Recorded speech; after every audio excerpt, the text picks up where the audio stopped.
Welcome back guys. In this video I want to talk about एक बहुत बड़ी problem जो यूट्यूब के करियर में आपको आएगी, जो कि है डिस्ट्रैक्शंस। और सबसे बड़ी डिस्ट्रैक्शन है मोनेटाइजेशन। सबसे बड़ा प्रॉब्लम क्या होता है कि जब भी आप यूट्यूब स्टार्ट करने जाते हैं, आपके माइंड में सबसे पहले आता है कि मुझे उससे पैसा कैसे बनाना है। ये एक बहुत बड़ा ट्रैप है। मैंने अपने पिछले वीडियो में भी एक पूरी जर्नी शेयर की है कि जब आप यूट्यूब चैनल शुरू करते हैं तो लेवल, उसके अलग अलग लेवल्स हैं। पहले 1 ईयर में लेवल ज़ीरो है जिसमें आप 4-5 प्रैक्टिस वीडियो बनाते हैं। लेवल 1 है जिसमें आप अपनी नीश के बारे में थोड़ा सोचते हैं कि किस टॉपिक्स पे बात करेंगे। आपको बहुत सारा टाइम गैजेट्स, ये माइक, कैमरास, उसमें भी इन्वेस्ट करना है टाइम और पैसा। उसके बाद आपको पूरा कंटेंट प्लान बनाना है पूरे 1 साल। इसमें मेरा पॉइंट ये है कि बहुत सारी चीज़ें हैं, बहुत सारे काम हैं जो आपको करने हैं अपनी यूट्यूब जर्नी में फ़र्स्ट 1 ईयर में। लेकिन अगर आप उस डिस्ट्रैक्शन में फंस गए कि मोनेटाइजेशन, पैसा कैसे आएगा, ये गलती मैंने भी की है उस टाइम में जब मैं यूट्यूब चैनल स्टार्ट कर रहा था। आज हम बहुत सारे ब्रांड्स के साथ काम करते हैं, उनको डिजिटल मार्केटिंग में, एसईओ में, इन सारी चीज़ों में हेल्प करते हैं। बट अभी मैं काफ़ी टाइम से यूट्यूब कर रहा हूँ, अलग अलग चैनल्स हैं हमारे। बट सबसे बड़ा प्रॉब्लम मुझे भी यही आया था कि जब मैंने चैनल स्टार्ट किया था तो मैं साथ के साथ मोनेटाइजेशन देखने लग गया था कि गूगल एडसेंस से कितना पैसा आएगा। सबसे बड़ा डिस्ट्रैक्शन था कि डिजिटल प्रोडक्ट्स कैसे बनाऊं। तो जिस स्टेज पे मैं अभी ग्रो भी नहीं कर रहा था, उस टाइम पे मैं एडसेंस के बारे में सोचना शुरू हो गया था। तो मेरा बहुत सारा टाइम उसमें चला गया और मेरा यूट्यूब चैनल ग्रो नहीं हुआ। आपको क्या करना है कि सबसे पहला फोकस आपका पूरा यूट्यूब चैनल के ऊपर ही होना चाहिए। किस तरीके का कंटेंट बनाओगे, किस तरीके की प्लानिंग करोगे, किस तरीके की अलग अलग स्टेजेस रहेंगी आपकी। क्यों मैं ये बोल रहा हूँ? क्योंकि आप कोई भी प्रोडक्ट अगर बेचना भी चाह रहे हैं यूट्यूब पे, या गूगल यूट्यूब से पैसा बनाना भी चाह रहे हैं, वो पैसा तभी आएगा जब आपकी एक बड़ी ऑडियंस बनेगी। क्योंकि अगर आपकी ऑडियंस बहुत छोटी है तो गूगल एडसेंस से, मैंने पूरा कैलकुलेशन जो है उसके ऊपर किया हुआ है कि एक वीडियो में शेयर भी किया है कि आपके गूगल एडसेंस से सिर्फ $20 से $40, $50 हार्डली मंथली आएंगे अगर आपका थोड़ा सा 1,000 से 2,000 से 5,000 व्यूज़ आते हैं पर वीडियो। तो $50 तो कुछ भी नहीं है, उसमें आप सर्वाइव भी नहीं कर सकते। इसीलिए आपको सबसे पहले अपनी एक बड़ी ऑडियंस बिल्ड करनी है। तो अगर आप ऑलरेडी यूट्यूब चैनल शुरू कर चुके हैं या फिर आप प्लान कर रहे हैं, तो मेरी एक बात हमेशा ध्यान रखना कि आपको डिस्ट्रैक्शन नहीं करनी है। मैंने पिछले 15 साल में बहुत सारे ब्रांड्स के साथ भी काम किया है, जिसमें सबसे बड़ी मुझे प्रॉब्लम यही दिखती है जब हम उनके यूट्यूब चैनल पे काम करते हैं या फिर उनकी वेबसाइट पे काम करते हैं। दो तरीके की प्रॉब्लम मुझे दिखती है। उनके यूट्यूब चैनल पे भी सबसे बड़ी प्रॉब्लम यही है कि वो सिर्फ अपने ब्रांड के बारे में बात कर रहे हैं, अपने प्रोडक्ट्स के बारे में बात कर रहे हैं कि हमने ये किया, हमारा प्रोडक्ट्स ऐसा है, उसका कॉस्ट इतना है, उसके फीचर्स ये हैं। जब आप सिर्फ अपने प्रोडक्ट्स और सर्विसेज के बारे में बात करते हैं तो वो यूट्यूब पे कैचअप नहीं कर पाता ऑडियंस के साथ, क्योंकि आपने सिर्फ अपनी सेटिस्फेक्शन के लिए वो वीडियोस बना दिए, क्योंकि आप अपना प्रोडक्ट्स बेचना चाह रहे हैं और अपनी सर्विसेज बेचना चाह रहे हैं। तो मैं उन ब्रांड्स के साथ जब काम करता हूँ तो उनको समझाता हूँ कि आपको सिर्फ अपने प्रोडक्ट्स के बारे में बात नहीं करना है, आपको अपनी टारगेट ऑडियंस देखनी है और उनके हिसाब से कंटेंट क्रिएट करना है for a wider audience. Wider audience मतलब थोड़ा सा जेनेरिक कंटेंट भी आपको बनाना है जो उस तरीके की ऑडियंस को सूट करेगा। तो अभी मैंने पीछे ही एक क्लाइंट के साथ बात किया है जिसमें उनका मैंने चैनल जब ऑडिट किया तो मैंने नोट किया कि वो लोग इंग्लिश कोचिंग करते हैं for some certain type of exams.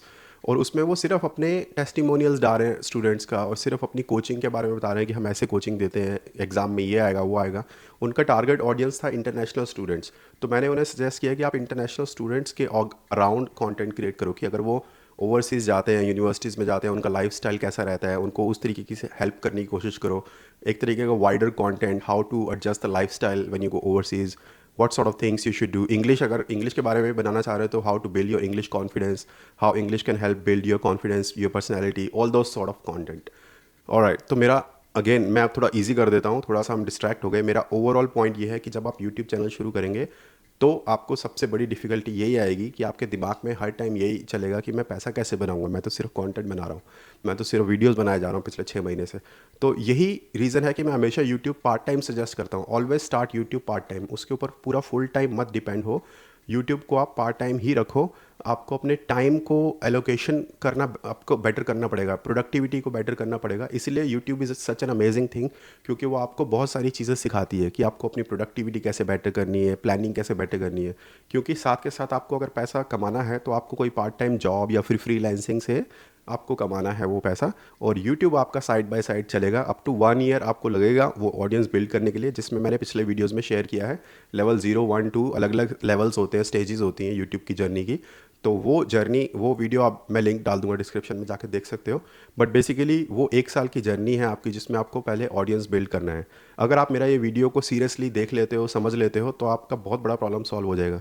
क्यों? क्योंकि बहुत सारे फेलियर्स इसी रीज़न की वजह से होते हैं कि हम जिस टाइम बहुत अपना टाइम और फोकस हमें अपना यूट्यूब को, चैनल को क्रिएट करने में, कंटेंट क्रिएट करने में, क्योंकि बहुत सारी एनर्जी लगती है, बहुत सारा उसमें दिमाग चाहिए कि किस तरीके का आप कंटेंट बनाना है, किस तरीके के मार्केट रिसर्च करनी है, बाकी ऑडियंस को रिसर्च करना है, कि ऑडियंस को और प्लस बाकी चैनल्स को, आपकी निश के अंदर जो बाकी चैनल्स हैं उनको रिसर्च करना है, वो क्या कर रहे हैं, what is working, what is not working, बहुत सारी चीज़ें हैं जो आपको स्टडी करनी है। इसीलिए आपका पूरा फोकस उसी के ऊपर होना चाहिए। अगर आपका आधा टाइम कहीं और चला गया डिस्ट्रैक्शंस में, मोनेटाइजेशन में, तो फिर आपको सक्सेस नहीं मिलेगी, क्योंकि इस वक्त मार्केट बहुत कंपेटिटिव है, यूट्यूब मार्केट, बहुत सारे कंटेंट क्रिएटर्स हैं, अभी भी बहुत स्कोप है, लेकिन आपको अपना पूरा फोकस जो है उसके ऊपर रखना है। जैसे मैंने आपको बोला कि मैं बहुत सारे बिजनेसेस के साथ भी काम करता हूँ, वो यही मिस्टेक करते हैं कि उनके कंटेंट में हम हेल्प करते हैं उनको, कंटेंट जनरेशन में और कंटेंट मार्केटिंग में।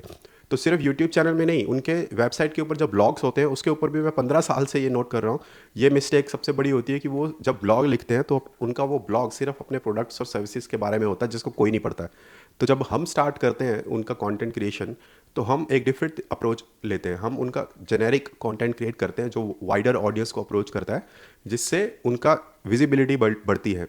जैसे अनदर एग्जांपल मैं आपको देता हूँ कि एक ब्लॉग में, ये सेम चीज़ यूट्यूब पे भी अप्लाई होती है, इसलिए मैं ब्लॉग का भी एग्जांपल दे रहा हूँ कि एक क्लाइंट था जो कि इलेक्ट्रिशियन था, इलेक्ट्रिकल कंपनी ऑस्ट्रेलिया में।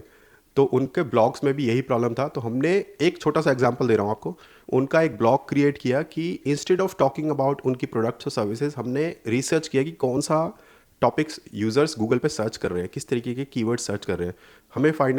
हमें पता चला कि यूज़र सर्च कर रहे हैं कि what is the average electricity bill in Australia, या फिर उनकी सिटी में। तो वो हमने उसके ऊपर एक बहुत अच्छा खासा एक आर्टिकल क्रिएट किया कि what is the average electricity bill in Australia. सिर्फ एक सिंगल उस ब्लॉग से उनकी जो ट्रैफिक है, ऑर्गेनिक ट्रैफिक, वो 20% बूस्ट हो गई। और पिछले 10 साल में वो काम नहीं कर पाए थे, वो जो एक ब्लॉग ने कर दिया।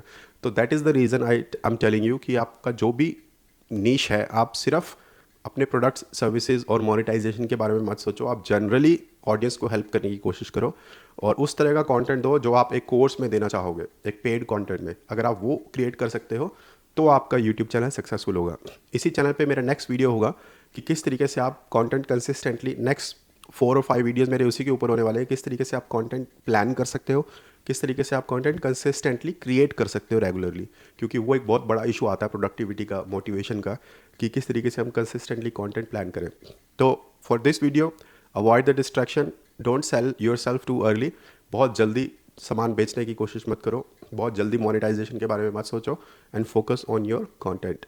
Thanks guys for watching this video, like and subscribe to this channel, and I will see you in my next video.